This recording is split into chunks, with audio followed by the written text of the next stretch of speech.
Eh bien voilà, nous allons maintenant réfléchir ensemble aux meilleures conditions d'apprentissage d'une langue vivante dans le premier degré à l'école primaire, avec deux intervenantes qui vont commencer dans quelques instants. Tout d'abord Anne-Marie Voise, qui est à l'université Paris-Est-Créteil, je vais dire l'UPEC par familiarité, et qui va nous entretenir sur l'intérêt d'écouter une autre langue à l'école primaire et aussi de répondre de façon peut-être incidente à cette fameuse croyance que l'on a tous et dont on ne sait pas si elle est étayée ou pas, c'est est-ce que ça sert d'apprendre les langues dès le plus jeune âge? Est-ce que tout se joue justement dans le plus jeune âge? C'est à vous. N'oubliez pas de prendre le micro, s'il vous plaît. Alors, je vais oser parler de l'anglais et de la prononciation de l'anglais à l'école primaire. Il est communément admis que plus on est jeune, plus vite et mieux on apprend une langue étrangère. J'enfonce des portes ouvertes, hein. Et notamment que les enfants réussissent particulièrement mieux que les adultes à la prononcer. C'est à cet aspect précis de l'apprentissage que se consacre ma présentation, rassemblant tout d'abord les divers aspects de la recherche dans le domaine de l'acquisition des aspects phonologiques des langues, puis en mettant l'accent sur les publics de jeunes élèves apprenant l'anglais en milieu scolaire.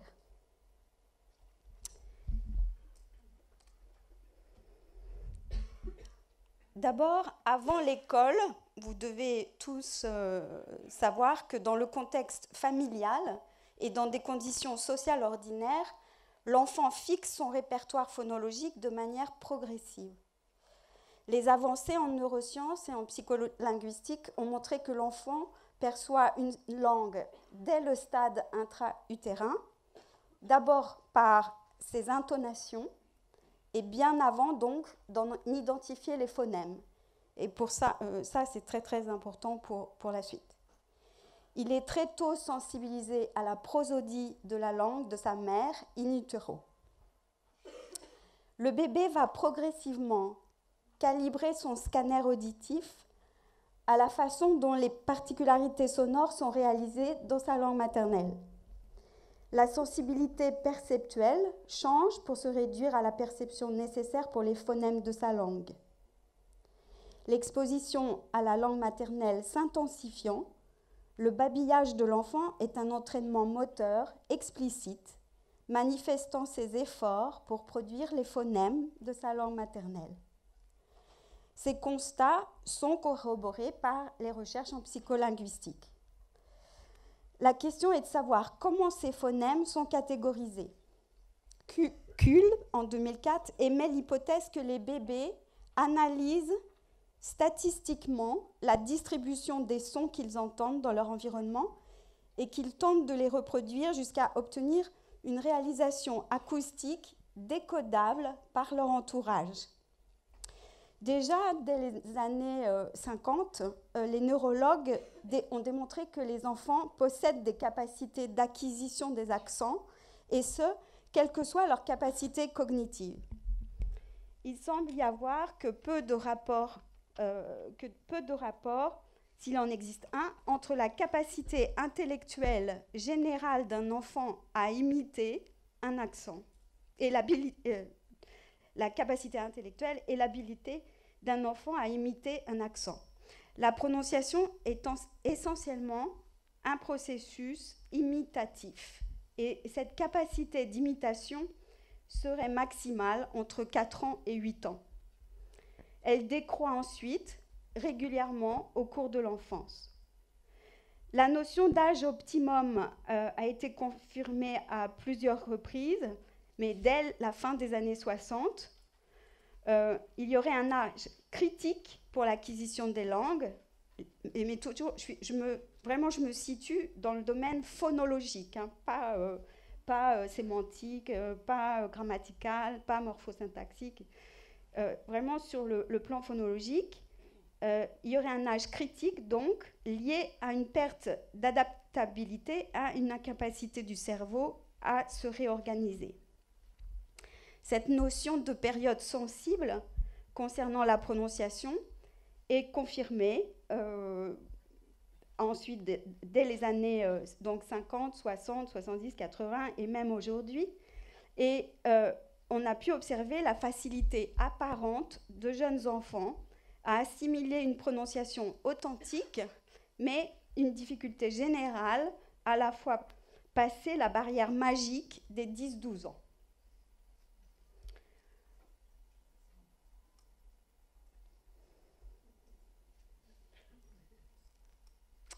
Oups.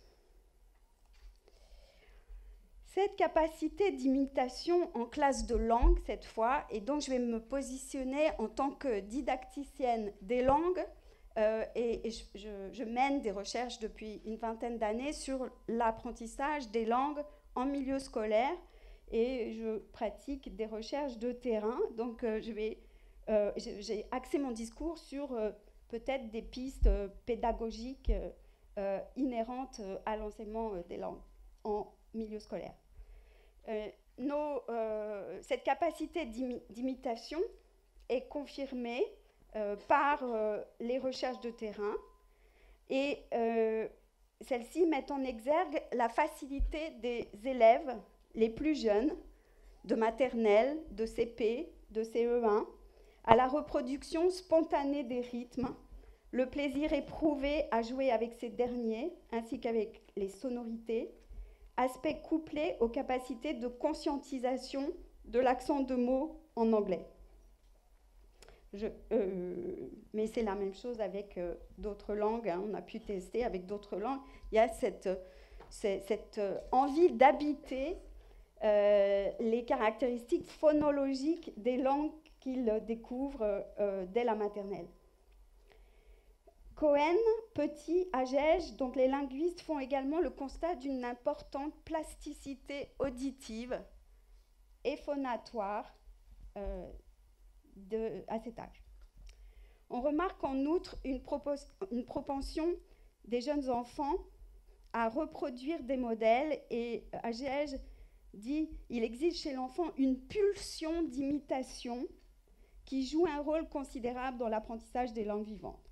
Pour avoir enseigné de la maternelle à l'université, je peux constater également, et c'est pour ça que je m'intéresse de plus en plus aux très jeunes enfants, que les très jeunes enfants ont cette envie de reproduire des modèles, éprouvent du plaisir à le faire, et ça, on a après beaucoup plus de mal dans l'apprentissage et dans l'enseignement à faire passer ce plaisir d'habiter la langue sur le plan phonologique de l'autre.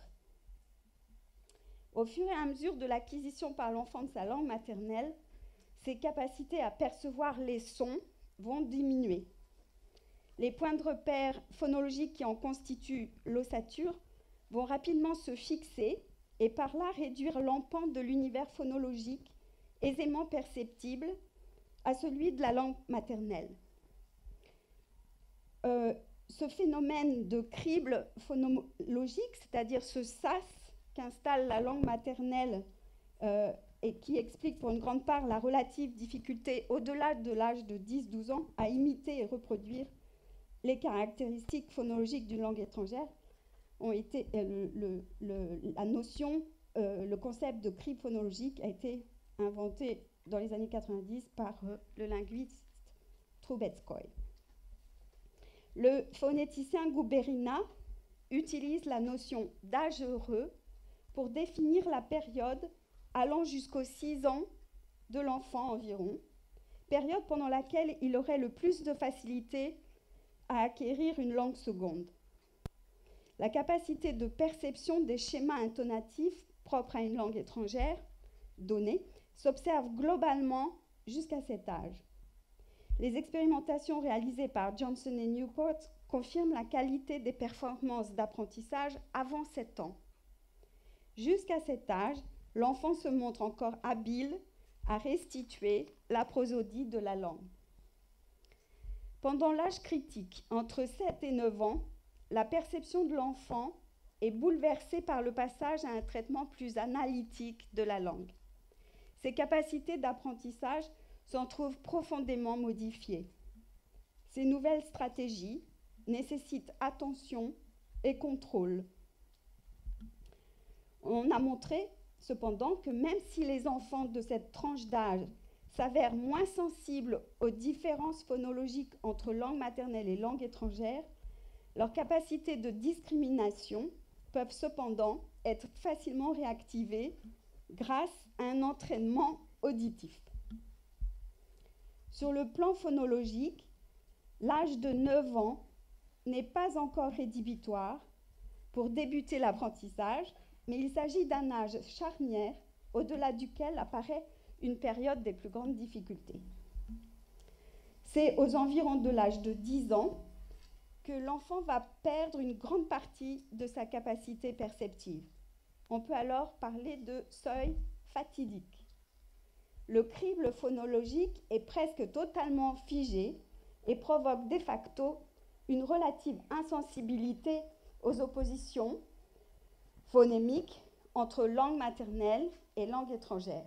Cette fossilisation, disent les psycholinguistes, rend également plus difficile l'accès à d'autres répertoires. À partir de cet âge, bien que l'apprentissage soit toujours possible, puisqu'on le fait on continue en 6e, il s'avère plus ardu et l'acquisition phonétique et phonologique de la langue étrangère demande un travail particulier de conscientisation.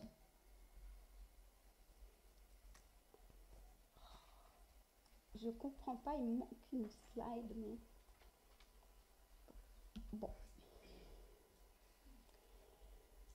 Je voudrais inventorier 3 types d'approches de l'enseignement de la prononciation d'une langue étrangère. D'une part, l'approche intuitive, imitative, fondée sur les capacités des jeunes apprenants à écouter et imiter les sons et le rythme de la langue sans l'accompagner d'informations explicites. C'est une démarche qu'on retrouve et qui est qui est généralement admise, puisqu'on sait que les enfants sont capables de reproduire des modèles, on va simplement leur proposer d'imiter ces modèles sans accompagnement pédagogique. Ça, c'est une approche très fréquente. Cette démarche peut s'envisager tout particulièrement à la maternelle ou au cours préparatoire. D'autre part, une autre approche est l'approche linguistique, analytique, qui utilise l'alphabet phonétique international, des représentations visuelles, des sons sur des graphiques, des activités d'écoute et de production, et qui explicite les points, les phénomènes, les types d'articulation.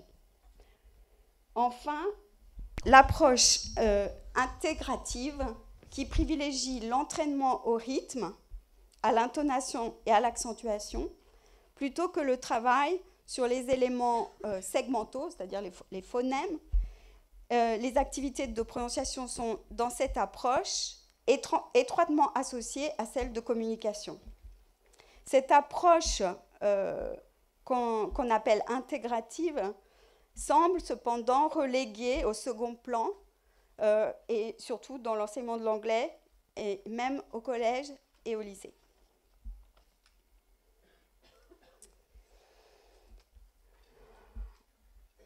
Roland a proposé une recension des courants qui traitent de la phonétique-phonologie en lien avec la notion d'identité. La prononciation et l'accent se situent au plus profond du centre de la personnalité et donc de l'identité de l'apprenant. Ça, c'est Krashen qui dit ça. Cependant, la phonétique et la phonologie négligent la plupart du temps dans leur champ d'étude la dimension identitaire liée à la prononciation. Les écoles phonétiques se focalisent sur la phonétique articulatoire, la phonétique acoustique, les caractéristiques des phonèmes, mais ils négligent souvent la dimension psychologique propre à la construction identitaire. Or, l'anxiété liée à l'apprentissage est moins inhibitrice chez les tout jeunes élèves. D'ailleurs, il n'y en a quasiment pas d'inhibition chez les tout jeunes élèves. L'affect et l'âge précoce seraient donc de ce point de vue des atouts. Le cerveau limbique de l'affectivité se développe de façon fulgurante dès le plus jeune âge, facilitant ainsi la perception phonologique ludique de la langue vivante étrangère. L'apprenant plus âgé résistera à la phonologie de la langue étrangère afin de ne pas menacer son intégrité identitaire plus aboutie. Cette analyse confirme le fait que les enfants de la fin de l'école primaire, du collège puis du lycée soient moins enclins à reproduire les modèles phonologiques de la langue étrangère, mais ils seront davantage motivés par la communication en général. Donc voilà une synthèse de l'état une synthèse brève de l'état de la recherche, mais qui aboutit à un consensus quant aux procédures pédagogiques les plus fécondes.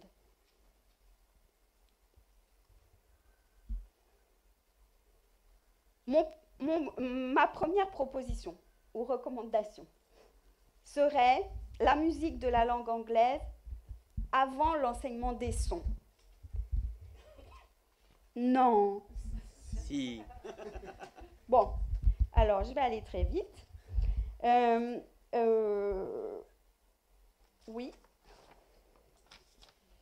Pourtant, je m'étais chronométrée, mais non, ça ne marche pas. Hein. Je vais vous montrer. Donc, je vais passer à un exemple pour illustrer cette histoire de musique de la langue, prosodie, avant l'apprentissage des sons eux-mêmes, en vous donnant un exemple de production que j'ai extraite d'un de mes corpus de terrain, une de mes élèves de grande section, qui fait partie d'un corpus de plus de 300 enfants de grande section maternelle, une petite Lilou qui va donc vous dire en 16 secondes une petite structure, enfin un petit énoncé qui ressemble à un petit rap.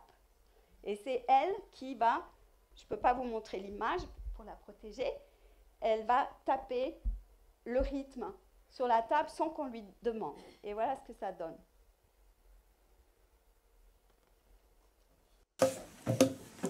Roxy says, stand up high. Roxy says, wave goodbye.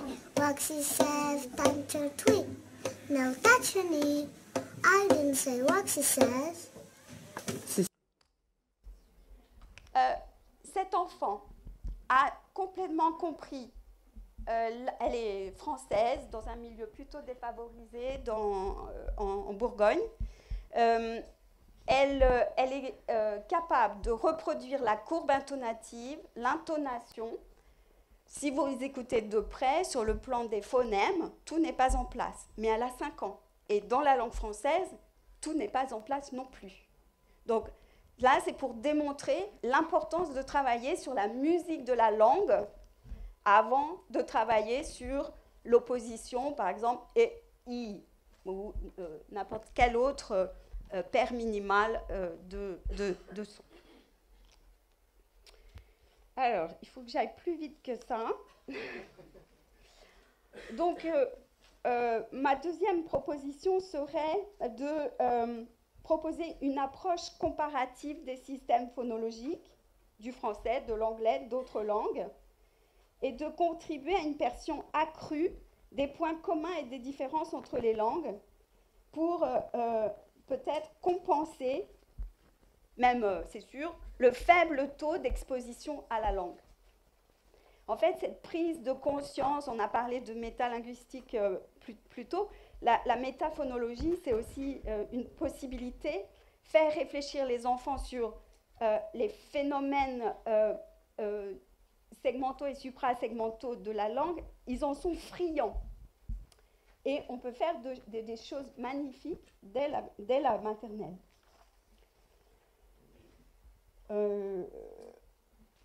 Un entraînement, encore une autre recommandation, un entraînement au rapport graphie-phonie. Là, j'ai pris un exemple qui m'a toujours frappé, celui de l'alphabet, qui est illustré avec une pomme. On confond la graphie et la phonie, et c'est pour ça que depuis une vingtaine d'années que je forme les étudiants à l'université, et ben même après une dizaine d'années d'apprentissage de l'anglais, ils peuvent dire apple plutôt qu'apple. Et donc là, c'est une confusion de la trace écrite, même chez les éditeurs qui proposent ça pour travailler les phonèmes. Vous avez compris là. Une autre proposition, c'est de justement faire appel à la réflexion des enfants sur la langue quand ils sont plus grands, 8-11 ans, dès le CE2, CM1, CM2. Les enfants donc sont aussi capables de comprendre et même émettre les principes de fonctionnement de la prononciation de la langue. Pour conclure, on citera les propos de Wendy Huff, phonologue pionnière dans les années 90 dans l'expérimentation d'une approche raisonnée de la prononciation de l'anglais à l'école primaire en France. Elle disait « Les élèves ont beaucoup à nous apprendre et ils aiment réfléchir. Dans le domaine de l'oral, plus ils sont jeunes, plus ils ont de l'oreille. Formons les professeurs pour qu'ils puissent entraîner cette oreille en la rendant sensible aux différents systèmes de leur propre langue et à ceux des langues étrangères. » Merci.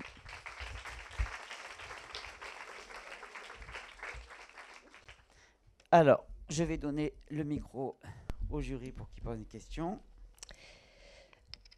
Dans votre note, Madame Voise, vous nous dites qu'il est important de ne pas négliger la dimension identitaire de la prononciation. Est-ce qu'on peut penser qu'une sensibilisation précoce des enfants aux différentes variantes phonologiques d'une langue, et notamment de leur langue maternelle, pourrait lever en partie ce frein, cet obstacle psychologique? Oui, alors peut-être pas à tous les niveaux de l'apprentissage. Mais en tout cas, pour ce qui concerne mon champ d'études, c'est-à-dire les tout débuts de l'apprentissage des langues, et pas uniquement de l'anglais, oui, on peut en faisant des comparaisons, en faisant des parallèles et tout ça avec beaucoup de sensibilité, beaucoup de finesse, on peut les amener à comparer les sons de leur langue maternelle à la langue qu'on apprend en classe et aussi à la langue française. C'était les variations même au niveau du français lui-même. Oui. Les variations, qu'est-ce que tu... Interne à la langue française. Oui, c'est les différents accents montrent qu'on ne parle pas français partout pareil. Bien sûr, bien sûr.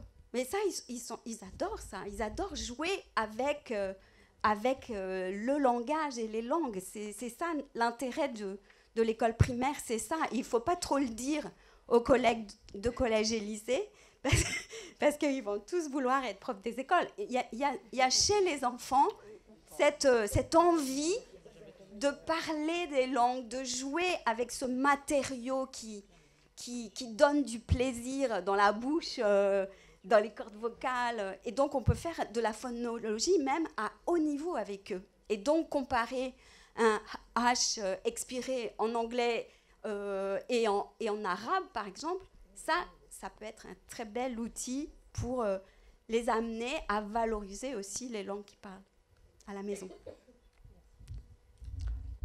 Vous avez une autre question, oui. Vous préconisez un entraînement au rapport phonie-graphie. Où êtes-vous ? Je suis là. Oui. Or, parmi les messages institutionnels, qui sont quand même très intériorisés par les enseignants, il y a interdiction d'avoir recours au texte écrit, même en appui, lorsqu'on entraîne la compréhension de l'oral et d'autres compétences orales. Donc selon vous, est-ce que cette interdiction fait réellement sens dans tous les contextes d'entraînement? Comme vous le dites, c'est intériorisé, mais je ne sais pas d'où ça sort. On s'interdit beaucoup de choses dans l'enseignement des langues. On s'interdit justement le recours à la langue française pour éviter je ne sais pas quoi. Quelquefois, c'est très utile d'utiliser la langue française.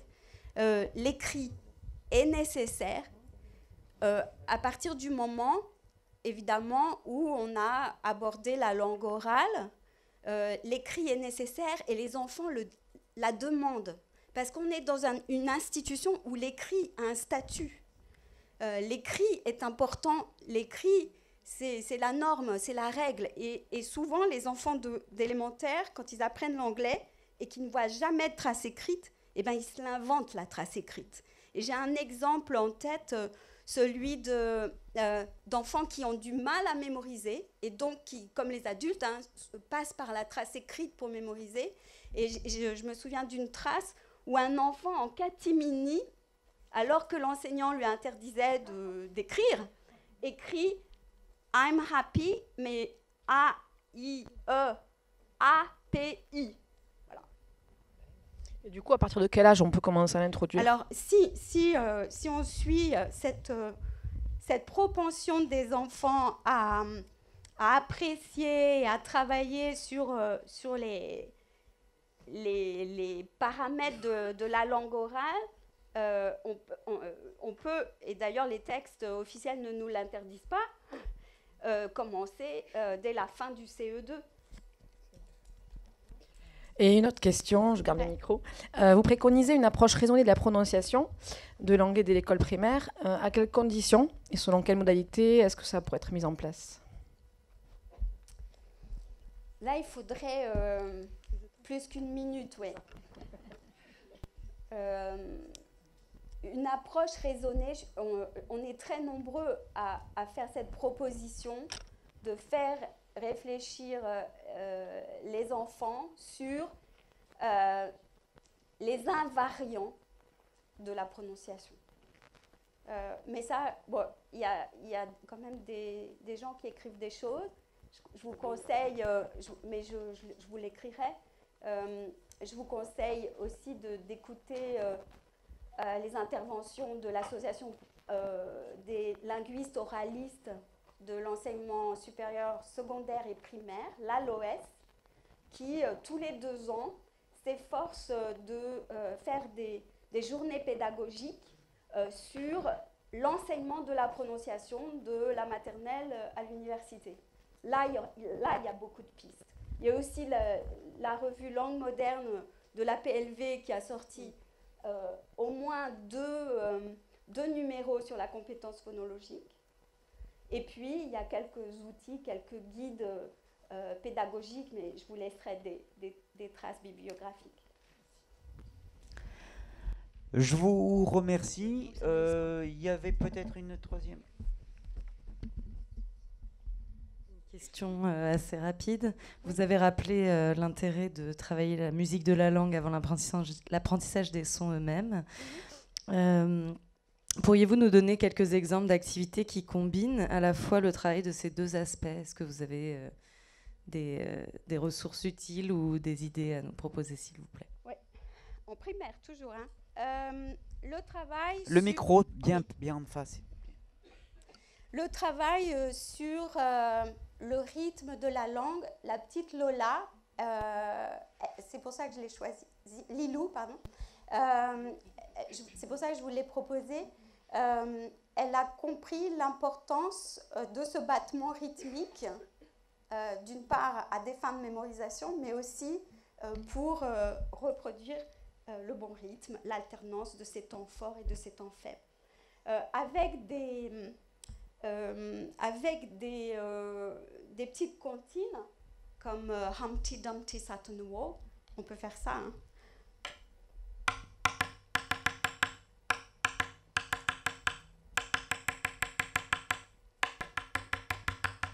Humpty Dumpty sat on the wall, Humpty Dumpty had a great fall, all the king's horses and all the king's men couldn't put Humpty together again. C'est c'est cette prise de conscience de cette alternance de temps fort et de temps faible au moyen de comptines traditionnelles qui peut être la base, le socle de la découverte de la musique de la langue. Voilà, une proposition comme ça. Merci.